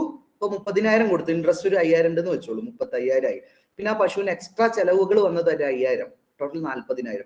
ആ 40,000 രൂപ ഞാൻ തിരിച്ചു കൊടുത്താൽ ആ ഗുഡ്സ് തിരിച്ചു തരാനുള്ള അവകാശമുണ്ട്, തിരിച്ചു കിട്ടാനുള്ള അവകാശം എനിക്കുണ്ട്. ഓക്കെ, അപ്പൊ 3 അവകാശമാണ് ഓണർക്ക് അഥവാ ഓണർക്ക് ഉള്ളത് അല്ലെ, അങ്ങനെ പറയാം നമുക്ക്. ഒന്നെന്താണ്, ആ ഗുഡ്സുമായി ബന്ധപ്പെട്ട എന്തെങ്കിലും ഇൻക്രീസ് ഉണ്ടെങ്കിൽ, ആ ഗുഡ്സുമായി ബന്ധപ്പെട്ട എന്തെങ്കിലും പ്രോഫിറ്റ് ഉണ്ടെങ്കിൽ അത് തിരിച്ചു കിട്ടാനുള്ള അവകാശമുണ്ട്. രണ്ടാമത്, ആ ഗുഡ്സിനെ കൃത്യമായിട്ട് മെയിൻറ്റെയിൻ ചെയ്യാൻ ആര് ചെയ്യണം? പൗണി ചെയ്യണം അല്ലെ. പൗണിയെ നമ്മൾ താൽക്കാലികമായിട്ട് ഏൽപ്പിക്കുകയാണ്. അപ്പൊ ആ ഗുഡ്സ് കൃത്യമായിട്ട് പൗണി മെയിൻറ്റെയിൻ ചെയ്യുന്നില്ലേ എന്ന് നോക്കാനുള്ള അവകാശം നമുക്കുണ്ട്. മൂന്നാമത്, നമ്മൾ ആ ഡെപ്റ്റ് ക്ലിയർ ചെയ്ത് കഴിഞ്ഞാൽ, ഡെപ്റ്റ് കംപ്ലീറ്റ് കൊടുത്തു കഴിഞ്ഞാൽ ആ ഗുഡ്സ് തിരിച്ചു കിട്ടാനുള്ള അവകാശം നമുക്കുണ്ട്, അഥവാ ഓണർക്കുണ്ട്, ഓണർക്കുണ്ട്. ഓക്കെ, ഇപ്പൊ ക്ലിയർ ആണോ? റൈറ്റ് 3 ഓക്കെ ആണോ? ജസ്റ്റ് ഒന്ന് കമന്റ് ചെയ്താണ്. Okay, ready. സെറ്റ്. അപ്പൊ നമ്മൾ പറഞ്ഞ പോണിയുടെ അഥവാ ബാങ്കിന്റെ റേറ്റ്സ് പറഞ്ഞു, ഓണറുടെ അഥവാ നമ്മളെ അല്ലെ ഓണറുടെ റേറ്റ്സ് പറഞ്ഞു. ഇനി ഡ്യൂട്ടീസ് പറയാണ് കേട്ടോ. ആദ്യം ബാങ്കിന്റെ ഡ്യൂട്ടീസ് അഥവാ പൗണിയുടെ ഡ്യൂട്ടീസ് നോക്കിയേ. Duties of pawnee. ഈ റൈറ്റ്സും ഡ്യൂട്ടീസും വെരി വെരി ഇമ്പോർട്ടന്റ് ആട്ടോ, ചോദിക്കാൻ നല്ല സാധ്യത ഉണ്ട്. ഓക്കെ, അപ്പൊ നല്ലോണം ശ്രദ്ധിക്കണം. അപ്പൊ ഡ്യൂട്ടീസ് ഓഫ് പൗണി പറയാണ്, അഥവാ ബാങ്ക് നോർത്ത്. ഈ ബാങ്ക് ഞാനൊരു എക്സാമ്പിൾ ആയിട്ട് പറഞ്ഞതാട്ടോ, ബാങ്ക് മാത്രമാണെന്നില്ലേ. ഓക്കെ, അപ്പൊ പൗണിയുടെ ഡ്യൂട്ടീസ്, ഇപ്പൊ ബാങ്കിന്റെ duties to take reasonable care. ഇത് നമ്മൾ നേരത്തെ അവിടെ പറഞ്ഞിട്ടുണ്ടായിരുന്നു അല്ലെ. Reasonable care of the goods pledged. ഞാൻ പ്ലഡ്ജ് ചെയ്ത ഗുഡ്സിനെ ഏറ്റവും നല്ല രൂപത്തിൽ എന്ത് ചെയ്യണം? നോക്കണം. ഒരു ഉദാഹരണം, ഞാൻ എന്റെ പശുവിനെയാണ് അവിടെ പ്ലഡ്ജ് ചെയ്തത്. അപ്പൊ ആ പശുവിനെ കൃത്യമായിട്ട് അതിന് തീറ്റ കൊടുക്കണം, അതിന് വെള്ളം കൊടുക്കണം, അല്ല അതിനെന്തെങ്കിലും അസുഖം വന്ന ഡോക്ടറെ കാണിക്കണം. അങ്ങനെ അതിനെ എങ്ങനെ കെയർ ചെയ്യാൻ പറ്റുമോ? ഞാനല്ല യഥാർത്ഥ ഓണർ, ഓണറാണോ ഓണർ. ഓണർ എങ്ങനെയൊക്കെയാണോ അതിനെ കെയർ ചെയ്തത്, അതേപോലെ തന്നെ ആരും കെയർ ചെയ്യണം, പൗണിയും കെയർ ചെയ്തിരിക്കണം. ഓക്കെ, അപ്പൊ ഞാനെന്റെ ഗോൾഡ് ആണ് അവിടെ പണയം വെച്ചത്, അവരതൊന്നും മെയിൻ ചെയ്യാതെ അവിടെ ഏതെങ്കിലും മൂലൊക്കെ കൊണ്ടുപോയിട്ട് എറിയാൻ പറ്റില്ല. കൃത്യമായിട്ട് അതിനെ കെയർ ചെയ്തിരിക്കണം. അത് പൗണിയുടെ ഡ്യൂട്ടി, പൗണി ബാങ്കിന്റെ ഡ്യൂട്ടി ആണ് കേട്ടോ. അപ്പൊ കൃത്യമായിട്ട് ആ ഗുഡ്സ് കെയർ ചെയ്തിരിക്കണം. ഓക്കെ, രണ്ടാമത്, not to make any unauthorised use of goods. അതിനെ കൃത്യമല്ലാത്ത രൂപത്തിൽ യൂസ് ചെയ്യരുത്. ഓക്കെ, അതായത് പശുവിനെ എങ്ങനെയൊക്കെ എന്നെ നോക്കേണ്ടത് അതുപോലെ നോക്കിയാൽ മതി അല്ലെ. അല്ലാണ്ട് അതിനെ അൺഓതറൈസ്ഡ് ആയിട്ട്, ഇപ്പൊ നമ്മൾ കുതിരന്റെ ഒക്കെ പുറത്ത് കയറി പോണാല് കുറച്ച് ആൾക്കാരെ പശുവിന്റെ പുറത്തിരുന്ന് കയറി പോവുക, അല്ലെങ്കിൽ അതിനെ തീരെ മെയിൻ ചെയ്യാതിരിക്കുക, ആ പരിപാടി ചെയ്യരുത്. അൺഓതറൈസ്ഡ് ആയിട്ട് അഥവാ കൃത്യമല്ലാതെ അതിനെ യൂസ് ചെയ്യരുത്.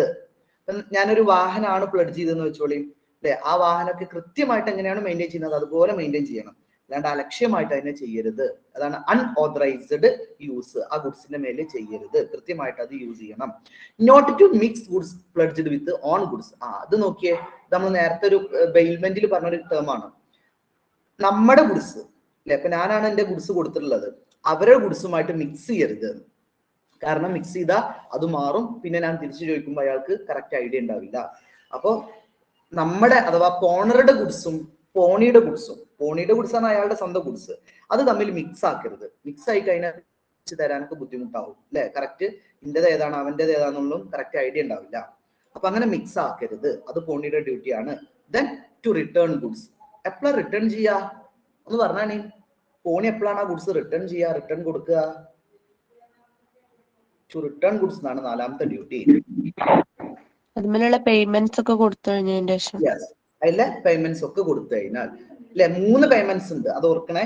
1 ആ ഡെപ്റ്റ്, കട വാങ്ങിയ പൈസ. 2 അതിന്റെ ഇൻട്രസ്റ്റ്. 3 അതിൽ എക്സ്ട്രാ വന്നിട്ടുള്ള ചെലവുകൾ. ആ 3 പേയ്മെന്റ്സും കൊടുത്തു കഴിഞ്ഞാൽ പിന്നെ എന്ത് ചെയ്യണം? പിന്നെ ആ ഗുഡ്സ് അവിടെ വെക്കരുത് കേട്ടോ, അതിന്റെ ആണെന്ന് പറയരുത്, കാരണം അയാളുടെ അത്. ആ ഗുഡ്സ് എന്ത് ചെയ്യണം? നമ്മുടെ ഓണർക്ക് തന്നെ തിരിച്ചു കൊടുത്തിരിക്കണം. അപ്പൊ ഇതാണ് പൗണിയുടെ ഡ്യൂട്ടീസ്. ഇനി നോക്കി അടുത്തത് ഡ്യൂട്ടീസ് ഓഫ് പൗണറുടെ ഡ്യൂട്ടീസ്. ഇപ്പൊ ഞാനാണ് എന്റെ പശുവിനെ കൊടുത്തത് അല്ലെ. അപ്പൊ എന്റെ ഡ്യൂട്ടി എന്താണ്? ഓണറുടെ duty. 1, duty to repay the loan. Loan എന്ത് ചെയ്യണം? കറക്റ്റ് തിരിച്ചടക്കണം. ഇപ്പൊ ഞാൻ 2 മാസത്തേക്കാണ് ലോൺ എടുത്തത്. ഓക്കെ, ആ 2 മാസത്തിന്റെ ഉള്ളിൽ എന്ത് ചെയ്യണം? ആ ലോൺ തിരിച്ചു കൊടുക്കണം. ഓക്കെ, അടുത്തത് duty to pay expense in case of default അല്ലെ. എന്തെങ്കിലും എക്സ്പെൻസുകൾ വരികയാണെങ്കിൽ, അത് നമ്മൾ ഓൾറെഡി പറഞ്ഞു, എക്സ്ട്രാ എക്സ്പെൻസുകൾ എന്തെങ്കിലും വരികയാണെങ്കിൽ അതും ആര് കൊടുക്കണം? ഓണർ ആയിട്ടുള്ള ഞാൻ ആ പോണിക്ക് കൊടുത്തിരിക്കണം. അതാണ് പോണറുടെ ഡ്യൂട്ടീസ്. അപ്പൊ ക്ലിയർ ആണോ? പോണറുടെ ഡ്യൂട്ടീസും റൈറ്റ്സും, പോണിയുടെ ഡ്യൂട്ടീസും റൈറ്റ്സും രണ്ടും ഒക്കെയാണോ? സെറ്റ്. ഈ പോണറിനെയാണ് പ്ലഡ്ജറും പ്ലഡ്ജി ഇട്ടോ, അത് ഓർക്കണം. ചിലപ്പോൾ എക്സാമിന് അങ്ങനെയൊക്കെ ചോദിക്കുക അല്ലെ, what are the duties of pledger അല്ലെ പ്ലഡ്ജി എന്ന് പറഞ്ഞിട്ടായിരിക്കും ചോദിക്കുക. ഓക്കെ, അപ്പൊ അത് സെറ്റാണ്. Okay, ready. ഇനി വേറൊരു കേസ് കേട്ടോ, അത്ര കണ്ട് ഇമ്പോർട്ടന്റ് അല്ല, എന്നാലും ജസ്റ്റ് ഒന്ന് മനസ്സിലാക്കാം. നമ്മളെ സിലബസിൽ പറയുന്നതുകൊണ്ട് ജസ്റ്റ് ഒന്ന് മനസ്സിലാക്കാം. Pledge by non owners. ശരിക്കും എനിക്ക് എന്റെ സാധനം മാത്രമേ എന്ത് ചെയ്യാൻ പറ്റുള്ളൂ? പ്ലഡ്ജ് ചെയ്യാൻ പറ്റുള്ളൂ അല്ലെ. എന്റെ ഓണർഷിപ്പിലുള്ള എന്റെ വീട് അല്ലെ, എന്റെ ഗോൾഡ്, എന്റെ വാഹനം അല്ലെ, എന്റെ സ്ഥലം, എന്റെ ഓണർഷിപ്പിലുള്ളത് മാത്രമേ എനിക്ക് എന്ത് ചെയ്യാൻ പറ്റുള്ളൂ? പ്ലഡ്ജ് ചെയ്യാൻ പറ്റുള്ളൂ. ആരാന്റെ സാധനം പോയിട്ട് എനിക്ക് പ്ലഡ്ജ് ചെയ്യാൻ പറ്റൂലല്ലോ. പക്ഷെ ചില കേസിൽ എന്ത് ചെയ്യാം, മറ്റുള്ളവരുടെ സാധനമാണെങ്കിലും എനിക്ക് പ്ലഡ്ജ് ചെയ്യാൻ പറ്റും. ആ കേസുകളാണ് പറയുന്നത്. ജസ്റ്റ് ഒന്ന് മനസ്സിലാക്കിയാൽ മതി. നിങ്ങൾ ജസ്റ്റ് അതിങ്ങനെ ഒന്ന് മലയാളത്തിൽ എഴുതി വെച്ചാൽ ഏറ്റവും നന്നായിരിക്കും കേട്ടോ. കാരണം ഇതിന്റെ വിശദീകരണമൊക്കെ വായിച്ചാൽ നമുക്ക് കൺഫ്യൂഷൻ ആവും. അപ്പൊ ജസ്റ്റ് അതെന്താന്ന് മാത്രം ഒന്ന് മനസ്സിലാക്കി വെക്കുക കേട്ടോ. ഒന്ന്, പ്ലഡ്ജ് ബൈ മെർക്കന്റൈൽ ഏജന്റ്. ശരിക്കും ശ്രദ്ധിച്ചോളി. ഞാന് ഒരു ബിസിനസ് നടത്തുകയാണ്, വലിയൊരു ബിസിനസ് നടത്തുകയാണ്. എന്റെ ഏജന്റ് മിസ്റ്റർ രാമുവാണ് എന്റെ ഏജന്റ്. ഇപ്പൊ ഞാന് ബിസിനസിന്റെ ഓണറാണ്, ഞാനാണ് അതിന്റെ എല്ലാ ഇൻവെസ്റ്റ്മെന്റും നടത്തിയത്. എന്റെ ഏജന്റ് ആണ്, എന്റെ ഒരു മാനേജർ ആണ് രാമു എന്ന് പറയുന്നത്. രാമുവിന് വേണമെങ്കിൽ എന്ത് ചെയ്യാം, എന്റെ അനുമതിയോടുകൂടെ കേട്ടോ, ഓണർ ആയിട്ടുള്ള എന്റെ അനുമതിയോടുകൂടെ ബിസിനസിന്റെ എന്തെങ്കിലും ഇപ്പൊ ബിസിനസിന് ഒരു മെഷീനറിയോ അല്ലെങ്കിൽ ബിസിനസിന്റെ ഒരു ബിൽഡിംഗ് എന്ത് ചെയ്യാം, പ്ലഡ്ജ് ചെയ്യാം. എന്താവശ്യത്തിന്? രാമുവിന്റെ ആവശ്യത്തിനല്ലേ, ബിസിനസിന്റെ ആവശ്യത്തിന് വേണ്ടിയിട്ട് എന്ത് ചെയ്യാം, നമുക്ക് പ്ലഡ്ജ് ചെയ്യാൻ പറ്റും. അപ്പൊ അതാ പറഞ്ഞത്, ഒരു ഏജന്റിന് എന്ത് ചെയ്യാം, അയാളുടെ സ്വന്തം ഓണർഷിപ്പിലുള്ള സാധനമൊന്നല്ല അല്ലെ, ശരിക്കും അത് ഇന്റേതാണ് സാധനം. പക്ഷെ എന്ത് ചെയ്യാം, എന്റെ സമ്മതത്തോടുകൂടെ, അത് ഇമ്പോർട്ടന്റ് ആട്ടോ. നോക്കിയേ, the consent of the owner, ഓണറുടെ സമ്മതത്തോടു കൂടെ എന്ത് ചെയ്യാം, അവനക്ക് ആ ഗുഡ്സ് പ്ലഡ്ജ് ചെയ്യാൻ പറ്റും. ഓക്കെ, അപ്പൊ ഏജന്റിന് എന്ത് ചെയ്യാം, ആ ഓണറുടെ ഗുഡ്സ് ഓണറുടെ സമ്മതത്തോടു കൂടെ പ്ലഡ്ജ് ചെയ്യാൻ പറ്റും. അവിടെ ഒരു കാര്യമുണ്ട്, അവന്റെ സ്വന്തം ആവശ്യത്തിനല്ല കേട്ടോ, ബിസിനസിന്റെ ആവശ്യത്തിന് വേണ്ടിയിട്ട് എന്ത് ചെയ്യാം, നമുക്ക് പ്ലഡ്ജ് ചെയ്യാൻ പറ്റും. അപ്പൊ നോക്കിയേ, ശരിക്കും അത് നോൺ ഓണർ ആണ് അല്ലെ, ആ ഏജന്റ് അതിന്റെ ഓണർ എന്നല്ല. പക്ഷെ എന്ത് ചെയ്യാം, ആ ഓണർക്ക് വേണ്ടിയിട്ട് എന്ത് ചെയ്യാം, ഏജന്റിന് അങ്ങനെ വർക്ക് ചെയ്യാം, അതിന് കുഴപ്പമില്ല. അതാണ് ഫസ്റ്റ് കേസ് കേട്ടോ. അപ്പൊ പ്ലഡ്ജ് ബൈ മെർക്കന്റൈൽ ഏജന്റ്. അപ്പോ ഏജന്റിന് എന്ത് ചെയ്യാം, ആ ബിസിനസ്സുമായി ബന്ധപ്പെട്ട എന്തെങ്കിലും ഒരു കാര്യത്തെ എന്ത് ചെയ്യാം, പ്ലഡ്ജ് ചെയ്യാൻ പറ്റും അല്ലെ. ആരുടെ സമ്മതത്തോടു കൂടെ? ഓണറുടെ സമ്മതത്തോടു കൂടെ. രണ്ടാമത്തെ കേസ് നോക്കുക, pledge by a person in possession under a voidable contract. നോക്കിയേ, ഇത് നല്ല രസമുള്ള കാര്യം കേട്ടോ. ഒരു വോയിഡബിൾ കോൺട്രാക്റ്റിൽ പെട്ട ഒരു സാധനം. വോയിഡബിൾ എന്ന് പറഞ്ഞാൽ നമുക്കറിയാം വാലിഡ് അല്ലാത്തത് അല്ലെ. ഇപ്പൊ ഒരു ഉദാഹരണം, ഞാനൊരു കാറ് കച്ചവടം നടത്തി, ഒരു കാറിന്റെ കച്ചവടം നടത്തി. അങ്ങനെ എന്ത് ചെയ്തു, കാറ് ഞാൻ വാങ്ങിച്ചു. ശരിക്കും ആ കോൺട്രാക്ട് വോയിഡബിൾ ആയിരുന്നു, അത് ഞാൻ പിന്നീടാണ് തിരിച്ചറിയുന്നത്. കാർ ഞാൻ വാങ്ങിച്ചു, എന്റെ ചിന്തയിൽ എന്താ, യെസ് അത് വാലിഡ് ആണ്, ഓക്കെ ആണ്, കുഴപ്പമൊന്നുമില്ല എന്നാണ്. പക്ഷെ സത്യത്തിൽ ആ കോൺട്രാക്ട് വോയിഡബിൾ ആയിരുന്നു. അതിന്റെ എന്തെങ്കിലും കാരണം ഉണ്ടാവും അല്ലെ. എങ്ങനെയാണ് വോയിഡബിൾ ആവാന്നുള്ളതിന് ഒരുപാട് റീസൺസ് നമ്മൾ പറഞ്ഞിട്ടുണ്ടായിരുന്നു. സപ്പോസ് എനിക്ക് തന്ന ആളെ ഞാനല്ല വേറൊരാൾ ഭീഷണിപ്പെടുത്തിയിട്ടാണ് ആ കോൺട്രാക്റ്റിൽ ഏർപ്പെടുത്തിയതെന്ന് വെച്ചോളൂ. ഓക്കെ, അപ്പൊ എന്ത് ചെയ്യണം, അപ്പൊ അത് വോയിഡബിൾ കോൺട്രാക്ട് ആവും. അത് എനിക്കറിയില്ല, ഞാൻ അറിയാതെയാണ്, പിന്നീടാണ് മനസ്സിലാവുന്നത് സപ്പോസ്. അപ്പോ ഞാൻ അങ്ങനെ ഒരു കാറ് വാങ്ങി. ശരിക്കും എന്റെ ചിന്തയിൽ എന്താണ്, അത് എന്റെ കാറായി, ഞാൻ പൈസ കൊടുത്തിട്ടുണ്ട്, അത് എന്റെ തന്നെ എന്നുള്ളതാണ്. യഥാർത്ഥത്തിൽ അത് എന്റെ കാറല്ല. കാരണം അവനൊരാൾ ആരൊക്കെയോ ഭീഷണിപ്പെടുത്തിയിട്ടാണ് ആ കച്ചവടം ഉണ്ടാക്കിയിട്ടുള്ളത് സപ്പോസ് അല്ലെ. അപ്പൊ ആ കോൺട്രാക്ട് സത്യത്തിൽ വോയിഡബിൾ ആണ് അല്ലെ, അഥവാ വാലിഡ് അല്ല. പിന്നീട് അത് തിരിച്ചറിയാൻ എന്താവും, ആ കോൺട്രാക്ട് ഓട്ടോമാറ്റിക്കലി ക്യാൻസൽ ആവും. പക്ഷെ അറിയില്ലല്ലോ, ഞാനാണല്ലോ കാറ് വാങ്ങിയ ആള്, എനിക്കറിയില്ല. അപ്പൊ ഞാൻ എന്ത് ചെയ്തു, എന്റെ കാറാണല്ലോ, കുഴപ്പമൊന്നുമില്ല. എനിക്ക് പെട്ടെന്ന് ക്യാഷിന് ആവശ്യം വന്നപ്പോ ആ കാർ എടുത്ത് ഞാൻ എന്ത് ചെയ്തു, പ്ലഡ്ജ് ചെയ്തു. ആ കാർ എടുത്ത് ഞാൻ പ്ലഡ്ജ് ചെയ്തു, പണയം വെച്ചു. ഓക്കെ, ആ പണയം വാലിഡ് ആണ്, ആ പ്ലഡ്ജ് ചെയ്യുന്നത് വാലിഡ് ആണ്. കാരണം എന്താ, എന്റെ ധാരണയിൽ എന്താ, ആ കാർ എന്റെ തന്നെയാണ്, പ്രശ്നമൊന്നുമില്ല, ആ കോൺട്രാക്ട് ഒക്കെ കഴിഞ്ഞതാണെന്നാണ് അല്ലെ. പിന്നീടാണ് അത് വോയിഡബിൾ ആണെന്ന് അറിയുന്നത്. ഓക്കെ, പക്ഷെ ആ പ്ലഡ്ജ് അവിടെ അപ്രൂവൽ ആവും, വാലിഡ് ആണ്. കാരണം എന്താ, എന്റെ ധാരണയിൽ അത് ഓക്കെയാണ്, കുഴപ്പമൊന്നുമില്ലാത്ത ഒരു ഗുഡ്സ് ആണ് അല്ലെ. അപ്പൊ അതാണ് pledge by a person in possession under voidable contract. സത്യത്തിൽ ശരിക്കും അതിന്റെ റിയൽ കാര്യം പ്രാക്ടിക്കലി നോക്കുകയാണെങ്കിൽ ആ ഗുഡ്സ് എന്റേതല്ല അല്ലെ. കോൺട്രാക്ട് വോയിഡബിൾ ആവുമ്പോൾ സ്വാഭാവികമായിട്ടും ആ ഗുഡ്സ് എന്ത് ചെയ്യണം, ഞാൻ തിരിച്ചു കൊടുക്കണം, എന്റെ പൈസ അയാൾ ഇങ്ങോട്ട് തിരിച്ചു തരും അല്ലെ. ശരിക്കും അത് എന്റെ ഓണർഷിപ്പുള്ള സാധനം അല്ല, പക്ഷെ എന്റെ ധാരണയിൽ എന്റെ തന്നെയാണ്. പക്ഷെ യഥാർത്ഥത്തിൽ എന്തല്ല, അത് എന്റെ സാധനം അല്ല. അതാണ് പ്ലഡ്ജ് ബൈ നോൺ ഓണർ എന്നുള്ളത്. അപ്പോ ഒരു വോയിഡബിൾ കോൺട്രാക്റ്റിലുള്ള ഒരു വസ്തുവിനെ എന്ത് ചെയ്യാം, എനിക്ക് പ്ലഡ്ജ് ചെയ്യാം. അവിടെ ഒരു കണ്ടീഷൻ ഉണ്ട് കേട്ടോ.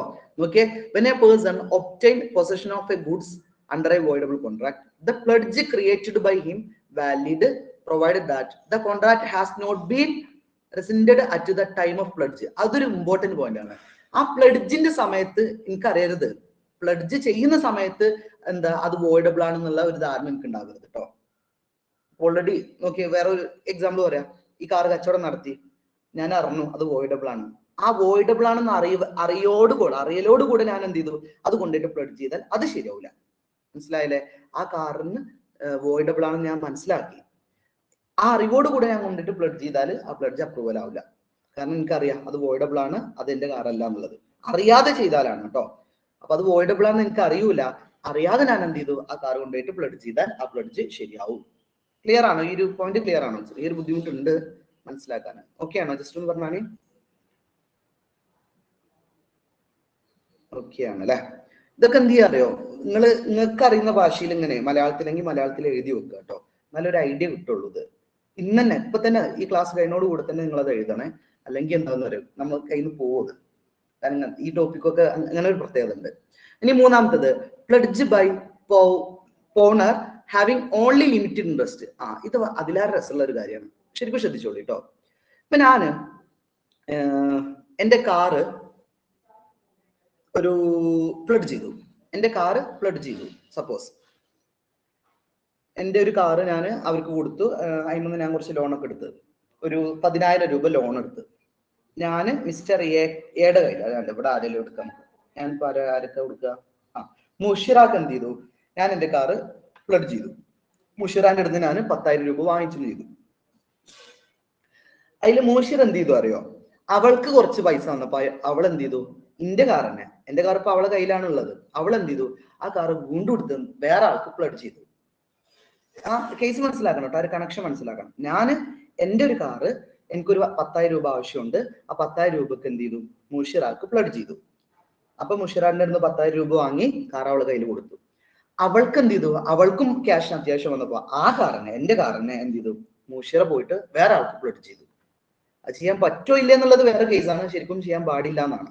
പക്ഷെ പോട്ടെ, അവള് അത് വേറെ ഒരാൾക്ക് പ്ലഡ്ജ് ചെയ്തു. ഇപ്പൊ സപ്പോസ് ആർക്കാ, മുഷിർ എന്ത് ചെയ്തു, വസന്തക്ക് പോയിട്ട് പ്ലഡ്ജ് ചെയ്തു. ഓക്കെ, അപ്പൊ സത്യത്തിൽ എന്റെ കാർ ആരെ കയ്യിലുള്ളത് ചോദിക്കട്ടെ, എന്റെ കാർ ആരെ കയ്യിലപ്പോ ഉള്ളത്? വസന്തയുടെ കയ്യിലാണ് എന്റെ കാർ ഉള്ളത് അല്ലെ? അപ്പോ ഈ വിവരം ഞാൻ അറിഞ്ഞു. മുഷിറ എന്റെ കാറ് ആർക്ക് കൊടുത്തിട്ടുണ്ട്, വസന്തയുടെ കയ്യിലാണ്, വസന്തക്ക് കൊടുത്തിട്ടുണ്ട്, ഞാൻ അറിഞ്ഞു. ഞാൻ എന്ത് ചെയ്യാണ്, വസന്തയോട് പോയി ചോദിക്കാണ് എന്റെ കാറ്, വസന്തയോട് പോയി ചോദിക്കാണ് ആ കാറ് എന്റേതാണ്, ഞാൻ അവൾക്ക് കൊടുത്തതാണ്, അതുകൊണ്ട് നിങ്ങൾ തിരിച്ചു തരുന്നു. എന്റെ ചോദ്യം കേട്ടോ, ഞാൻ വസന്തക്ക് എത്ര രൂപയാണ് കൊടുക്കേണ്ടത്? 10,000 രൂപക്കാണ് ഞാൻ പ്ലഡ്ജ് ചെയ്തത്, പക്ഷെ മുഷിറ പ്ലഡ്ജ് ചെയ്തത് 20,000 രൂപക്കുമാണ്. ഞാൻ വസന്തക്ക് എത്രയാണ് കൊടുക്കേണ്ടത്? 30,000 കൊടുക്കണം. ഒന്ന് ആലോചിച്ച് പറയൂട്ടോ. ഒരു ഓപ്ഷൻ 30,000 കൊടുക്കണം, 20,000, 10,000. ഞാൻ ചോദിക്കട്ടെ, എന്റെ കേസ്, ഞാനും മുഷിറും തമ്മിലുള്ള ബന്ധമാണ്. ഞങ്ങൾ തമ്മിലുള്ള ബന്ധം എത്ര രൂപക്കാണ് ഞാൻ പ്ലഡ്ജ് ചെയ്തത്? 10,000 രൂപക്കാണ് അല്ലെ? അതുകൊണ്ട് ഞാൻ എത്ര കൊടുത്താൽ മതി? 10,000 രൂപ കൊടുത്താൽ മതി. ആർക്ക്? വസന്തക്ക് 10,000 കൊടുത്താൽ മതി. കാരണം ഞാൻ ആകെ 10,000 രൂപക്കല്ലേ അത് പ്ലഡ്ജ് ചെയ്തിട്ടുള്ളൂ. അപ്പൊ 10,000 രൂപയും അതിന്റെ ഇൻട്രസ്റ്റ് എത്രയാണ്? ഇപ്പൊ സപ്പോസ് ഒരു 1,000 രൂപയുടെ ഇൻട്രസ്റ്റ് എന്ന് വെച്ചോളൂ അല്ലെ? അപ്പൊ 10,000 1000 കൂടെ കൂട്ടി 11,000 ഞാൻ ആർക്ക് കൊടുത്താൽ മതി? വസന്തക്ക് കൊടുത്താൽ മതി. എന്നിട്ട് ആ കാർ എനിക്ക് വാങ്ങിക്കൊണ്ടിരാം. അല്ല, അപ്പൊ ഇവിടെ നഷ്ടം വന്നല്ലോ, വസന്തക്ക് നഷ്ടം വന്നില്ലേ? ഒരു 10,000 രൂപ നഷ്ടം വന്നില്ലേ? അത് എവിടുന്ന കിട്ടുക? പറയും അത് എവിടുന്ന കിട്ടുക? 10,000 രൂപ നഷ്ടം വന്നു. യെസ്, അത് ആരെന്ന് വാങ്ങണം? അത് ഞാനും വസന്തിയും നമ്മളുടെ ഇടപാടല്ല, അത് വസന്തി മുഷിറും നമ്മളുടെ ഇടപാടാണ്. ആ ബാക്കി പൈസ എവിടുന്ന് വാങ്ങണം? മുഷിറാന്റെ അടുന്ന് വസന്ത് വാങ്ങിക്കോളും. അതിനറിയില്ല. ആ ഒരു കണക്ഷൻ കിട്ടിയോ? ഐഡിയ കിട്ടിയോ? ഒന്നുകൂടെ പറയണോ? ഓക്കെ, അപ്പൊ നോക്ക, pledge by pawnor having only a limited interest. നോക്കിയേ, where a person pledge goods in which has only a limited interest. ഒരു ഗുഡ്സ് ഒരാൾ പ്ലഡ്ജ് ചെയ്തു, അയാൾക്ക് ലിമിറ്റഡ് ഇൻട്രസ്റ്റ് ഉള്ള ഒരാൾക്ക് ആ ഗുഡ്സ് പ്ലഡ്ജ് ചെയ്തു. ഒന്നുകൂടെ പറയണേ, ഒന്നുകൂടെ എല്ലാവരും ഒന്ന് ശ്രദ്ധിക്കാം കേട്ടോ. അപ്പൊ നോക്ക, ഞാൻ എന്ത് ചെയ്തു, എന്റെ ഗുഡ്സ് മുഷിറ കൊടുത്തു. സർ ഒരു ഡൗട്ട് ചോദിച്ചോട്ടെ? ചോദിച്ചോളൂ. ഇപ്പൊ നമ്മൾ പ്ലഡ്ജ് ചെയ്ത സാധനം അതിന്റെ ഡെബിറ്റ് തീരാതെ നമ്മൾ ആ പ്ലഡ്ജ് ചെയ്ത സാധനം തിരിച്ചു കൊടുക്കില്ലല്ലോ. അപ്പൊ മുഷിറ ഈ ക്യാഷ് തരുന്ന ഉറപ്പില്ലല്ലോ. നമ്മൾ ഈ ക്യാഷ് ഈ വണ്ടി സാറിന് തന്നു കഴിഞ്ഞാൽ മുഷിറ ക്യാഷ് തന്നില്ലെങ്കിലോ? അപ്പൊ നമ്മളത് എങ്ങനെയാ, അത് ശരിക്കും മുഷിറയുടെ അത് കൂടി ഈടാക്കിയതിന് ശേഷമല്ലേ പ്ലഡ്ജ് നമുക്ക് തരാൻ പറ്റുള്ളൂ, പ്ലഡ്ജ് ചെയ്ത സാധനം? യെസ്, ആ ഡേറ്റിന് മുന്നോടിയായിട്ട് ഇപ്പൊ ഞങ്ങൾ 2 മാസമാണ്, 2 മാസത്തിന് 1 മാസം കഴിഞ്ഞപ്പോ തന്നെ എനിക്ക് എന്ത് കിട്ടി, ക്യാഷ് തിരിച്ചു കിട്ടി. ആ ക്യാഷ് കൊടുത്ത് ഞാൻ സാധനം വാങ്ങാൻ പോയതാണ്. ഇപ്പൊ ഞാൻ മുഷിറാക്ക് കൊടുത്തു, 2 മാസത്തിനാണ് ഞങ്ങൾ പ്ലഡ്ജ് ചെയ്തത്. 1 മാസം ആയപ്പോഴേക്ക് എന്റെ ആവശ്യം കഴിഞ്ഞു, എനിക്ക് ക്യാഷ് തിരിച്ചു കിട്ടി. ഞാൻ ആ ക്യാഷ് ആയിട്ട് ആരടുത്ത് പോയി, മുഷിറാന്റെ അടുത്ത് പോയി 10,000 കൊടുത്തിട്ട് ആ വാഹനം തിരിച്ചു വാങ്ങാൻ നിൽക്കുകയാണ്. അപ്പോഴാണ് അറിഞ്ഞത് അത് ആര് കൊണ്ടുപോയിട്ടുണ്ട്, വസന്ത കൊണ്ടുപോയിട്ടുണ്ട്. അപ്പൊ എനിക്ക് എന്ത് ചെയ്യാം, ഒന്നുകിൽ മുഷിറാക്ക് ക്യാഷ് കൊടുത്ത് മുഷിറാനെ കൊണ്ട് തന്നെ ആ വസ്തു തിരിച്ചു വാങ്ങിപ്പിക്കാം, അല്ലെങ്കിൽ എനിക്ക് ഡയറക്റ്റ്, ഇവിടെ അതാ പറയുന്നത്, ഡയറക്റ്റ് കൊടുക്ക് പോവാം, വസന്തന്റെ അടുത്ത് പോവാം. എന്നിട്ട് മുഷിറാക്ക് കൊടുക്കാനുള്ള പൈസയായിട്ടുള്ള ആ 10,000 രൂപയും അതിന്റെ ഇൻട്രസ്റ്റും ആർക്ക് കൊടുക്കാം, വസന്തക്ക് കൊടുക്കാം. എന്നിട്ട് ആ കാർ എനിക്ക് തിരിച്ചു വാങ്ങിക്കാം. എന്നിട്ട് വസന്തക്ക് വരുന്ന നഷ്ടം അല്ലെ, വസന്തക്ക് ഇവിടെ ഒരു 10,000 രൂപ നഷ്ടം വരുന്നുണ്ട്, അത് അവരും മുഷിറും തമ്മിലുള്ള ഇടപാടാണ്, അത് അവര് തീർത്തോളും, അതിനറിയണ്ട. എനിക്ക് എത്ര രൂപക്ക് വരെ ചെയ്യാൻ പറ്റുള്ളൂ? 10,000. ഞാൻ വാങ്ങിയ പൈസ എത്രയാണോ 10,000, ആ 10,000 വരെ എനിക്ക് കൊടുക്കാൻ പറ്റുള്ളൂ. പിന്നെ അതിൽ വേറൊരു ചോദ്യം, ഇയാൾ ചോദിച്ചൊരു ചോദ്യം ഉണ്ട്, മുഷിറാക്ക് ഈ ഗുഡ്സ് വസന്ത കൊടുക്കാൻ പറ്റും എന്നുള്ളത്. അത് വേറെ കേസാണ്, അത് സത്യത്തിൽ കൊടുക്കാൻ പാടില്ല എന്നാണ്. എന്റെ പെർമിഷൻ വേണ്ടി കൊടുക്കാം, അല്ലെങ്കിൽ കൊടുക്കാൻ പാടില്ല എന്നാണ്. അത് നമ്മളെ വേറൊരു വിഷയം. എന്റെ ക്വസ്റ്റ്യൻ അതല്ല ഞാൻ സാറിപ്പോ എന്റെ കാർ വാങ്ങിച്ചിട്ട് പോയി എന്ന് വിചാരിക്കാം. ഞാൻ ശരിക്കും അത് വാങ്ങിച്ചു വെച്ചത് 20,000-നാണ്. പക്ഷെ എന്റെ 10,000 കിട്ടിയിട്ടുള്ളൂ. ഞാൻ സാധനം റിലീസ് ചെയ്ത് കഴിഞ്ഞതിന് ശേഷം മുഷിറയുടെ എന്നിട്ട് എനിക്ക് തരാനുള്ള ബാക്കി 10 മുഷിറ തരാനുള്ളതാണ്. പക്ഷെ മുഷിറയോട് ചോദിച്ചാൽ മുഷിറ തരുമോ? കാരണം സാധനം ഞാൻ ഓൾറെഡി റിലീസ് ചെയ്ത് കഴിഞ്ഞു, എന്റെ ഇപ്പൊ ഈട് ഇരിക്കണില്ല. അതാണ് ഞാൻ ചോദിച്ചത്. അപ്പൊ അത് നമ്മളത് ഇത് റിലീസ് ചെയ്യുന്നതിന് മുന്നേ നമ്മളത് റിക്കവർ ചെയ്യേണ്ടതെന്ന് ഞാൻ ചോദിച്ചത്. Okay, very good. അടിപൊളി ചോദ്യം കേട്ടോ. ഞങ്ങൾക്കൊരു LLB ഒക്കെ പഠിക്കാനുള്ള ചാൻസ് ഉണ്ട് കേട്ടോ, അഡ്വക്കേറ്റ് ആവും. കാരണം അത്ര അടിപൊളിയായിട്ട് ഞാൻ ഓൾറെഡി ബാങ്കിലാണ് വർക്ക് ചെയ്യുന്നത്, അതുകൊണ്ടാണ് ആ എക്സ്പീരിയൻസ് വെച്ചിട്ട് ചോദിച്ചതാണ്. ഓക്കെ, വെരി ഗുഡ്, ഷെയറായി. അപ്പോ ഇവിടെ ഒരു കേസ് എനിക്ക് ഇപ്പോഴാണ് ക്വസ്റ്റ്യൻ ഓടിയത്. അപ്പോ ഇവിടെ ഞാൻ ഇപ്പൊ വസന്തന്റെ അടുത്ത് ആ ഗുഡ്സ് വാങ്ങിക്കഴിഞ്ഞാൽ ബാക്കി 10,000 രൂപ മുഷിറാന്റെ അടുത്ത് വാങ്ങാൻ പറ്റുമോ എന്നുള്ളതാണ് ചോദ്യം. നിർബന്ധമായിട്ടും ബാക്കി 10,000 മുഷിറാന്റെ അടുത്ത് വാങ്ങണം. ആ ഗുഡ്സ് റിലീസ് ചെയ്ത് കഴിഞ്ഞാലും, ആ ഗുഡ്സ് ഇപ്പൊ ഞാൻ വാങ്ങിക്കൊടുന്നല്ലോ, എന്നാലും മുഷിരി വസന്തി തമ്മിൽ എന്തുണ്ടാവും, കോൺട്രാക്ട് ഉണ്ടാവും. ഗുഡ്സ് അവിടെ അല്ല, ഓക്കെ സമ്മതിച്ചു, പക്ഷെ അവര് തമ്മിൽ എഗ്രിമെന്റ് എഴുതിയിട്ടുണ്ടാവും.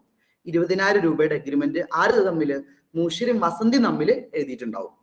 സ്വാഭാവികമായിട്ടും ആ എഗ്രിമെന്റ് വെച്ചിട്ട് വസന്തക്ക് എന്ത് ചെയ്യാം, മുഷിറാന്റെ അടുത്ത് ക്യാഷ് വാങ്ങാം.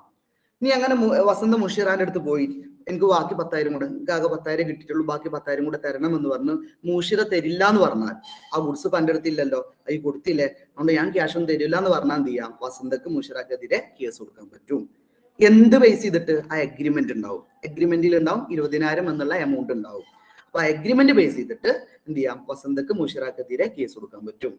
ഇപ്പൊ ക്ലിയർ ആണോ?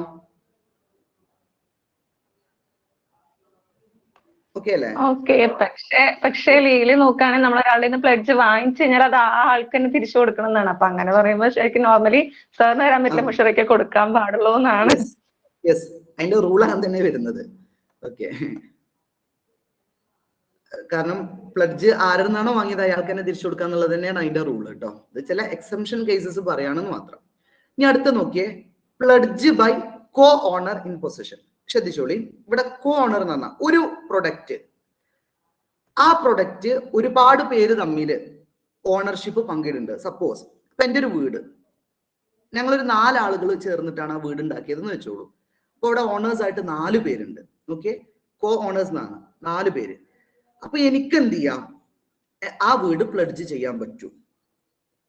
ശ്രദ്ധിക്കണേ, ശരിക്കും അത് എൻ്റെ ഒറ്റക്കുള്ള വീടല്ല, ഞങ്ങൾ 4 പേരുടെ വീടാണ്. പക്ഷെ എന്ത് ചെയ്യാം, എൻ്റെ ആവശ്യത്തിന് വേണ്ടി എനിക്കത് പ്ലഡ്ജ് ചെയ്യാൻ പറ്റും. എങ്ങനെ? The consent of other owners. ബാക്കി 3 ആളടുത്ത് ഞാൻ പെർമിഷൻ വാങ്ങണം.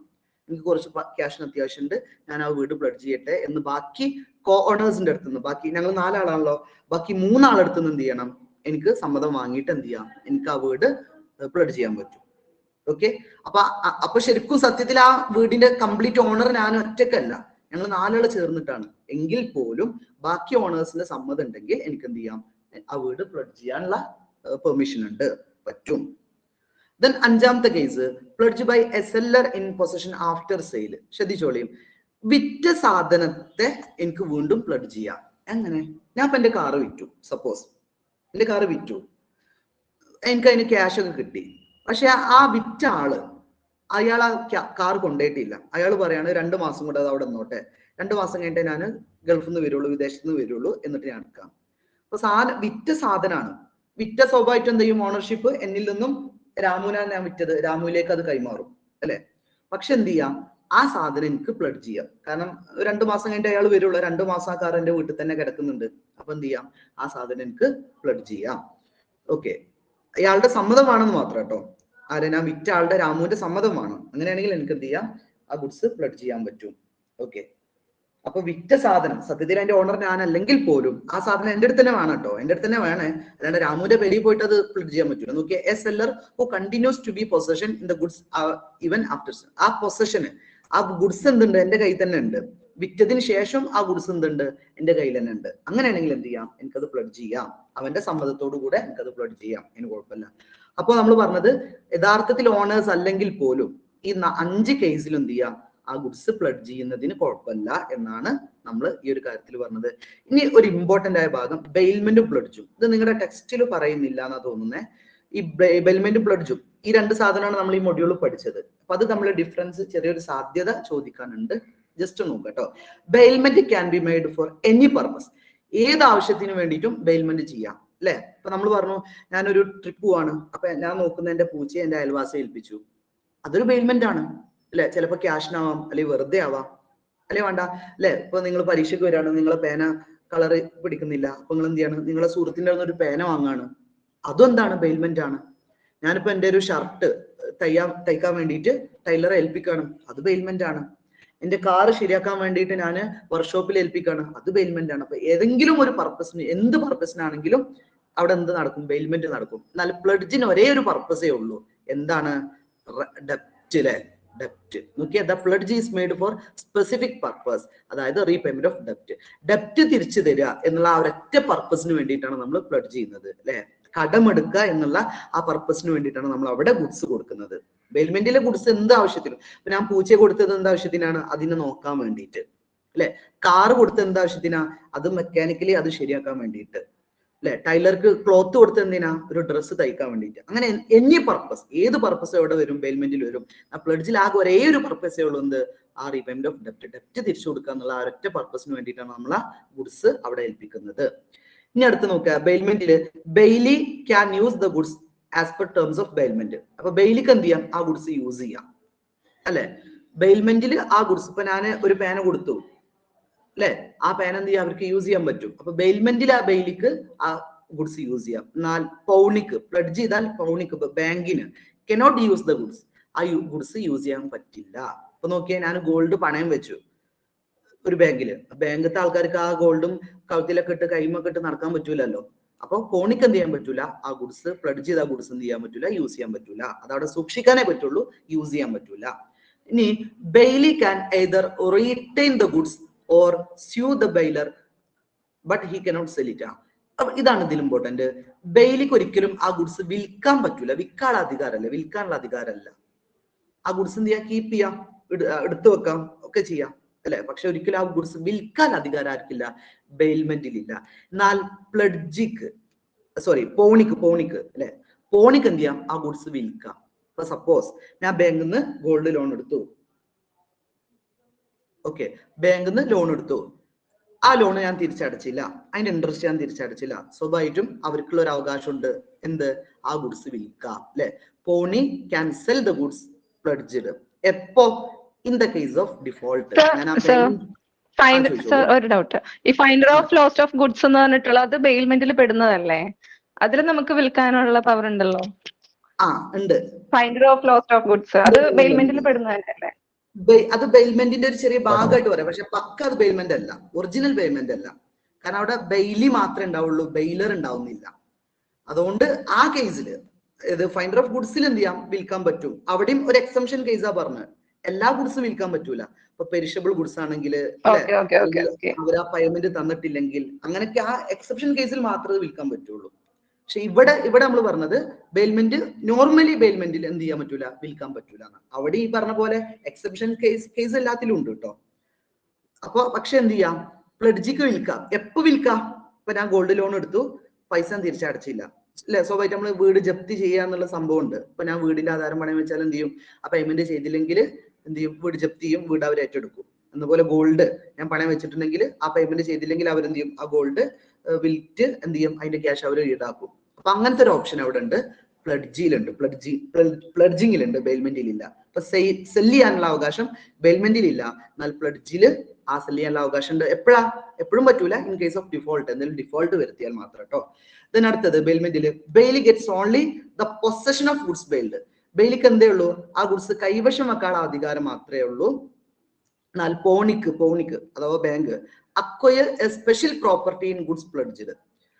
അതുമായി ബന്ധപ്പെട്ട ഒരു പോണിക്ക് എന്ത് ഉണ്ടെന്ന് അറിയോ, ആ ഒരു പ്രോപ്പർട്ടി തന്നെ ഏറ്റെടുക്കാനുള്ള ഒരു അവകാശം കൂടെ കിട്ടുന്നുണ്ട്. ഇവിടെ ബെയിലിക്ക് ജസ്റ്റ് പൊസഷൻ മാത്രമേ ഉള്ളൂ, കയ്യിൽ വെക്കാൻ മാത്രമേ പറ്റുള്ളൂ. യൂസ് ചെയ്യാനൊക്കെ പറ്റും, കയ്യിൽ വെക്കാം അല്ലെ. പക്ഷെ ബെയിലിക്ക് എന്തുണ്ട്, ഇൻ കേസ് നേരത്തെ പറഞ്ഞ പോലെ എന്തെങ്കിലും ഡിഫോൾട്ട് വരുത്തി കഴിഞ്ഞാൽ ആ ഗുഡ്സ് അയാളുടേതാക്കി മാറ്റാനുള്ള അവകാശമുണ്ട് അല്ലെ. പേയ്മെന്റിൽ ഡിഫോൾട്ട് എന്തെങ്കിലും വരുത്തി കഴിഞ്ഞാൽ ആ ഗുഡ്സ് എന്ത് ചെയ്യാം, അയാൾക്ക് സ്വന്തമായിട്ട് എടുക്കാനുള്ള അധികാരം കൂടെ അവിടെ കൊടുക്കുന്നുണ്ട്. ദെൻ ബെയിൽമെന്റിൽ consideration may or may not exist. Consideration ഉണ്ടാവാം, ഉണ്ടാവാതിരിക്കാം അല്ലെ. ഇപ്പൊ ഞാൻ പറഞ്ഞു, ഇപ്പൊ ഞാൻ എന്റെ അയൽവാസിയെ എന്റെ പൂച്ചനെ ഏൽപ്പിച്ചു, അവിടെ കൺസിഡറേഷൻ ഒന്നും കൊടുക്കുന്നില്ല, ചെലവ് കൊടുക്കുന്നുണ്ട്, പക്ഷെ അയാളെ പിടിക്കുന്നതിന് ഞാൻ പകരം ഒന്നും കൊടുക്കുന്നില്ല.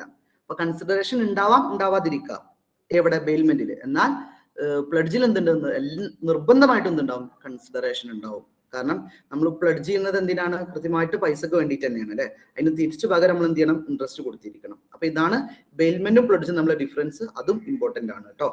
അപ്പൊ ഇതോടുകൂടെ നമ്മുടെ ഈ ഒരു ബ്ലോക്ക് അവസാനിക്കാണ്. ഏത്, നമ്മുടെ സെക്കൻഡ് ബ്ലോക്ക് അവസാനിക്കാണ്. അതിൽ നമ്മൾ ബെയിൽമെന്റിനെ കുറിച്ച് പറഞ്ഞു, പ്ലഡ്ജിനെ കുറിച്ച് പറഞ്ഞു. ഓക്കെ, അപ്പോ ഇനി തേർഡ് ബ്ലോക്കാണ് നമുക്ക് ഡിസ്കസ് ചെയ്യാനുള്ളത്.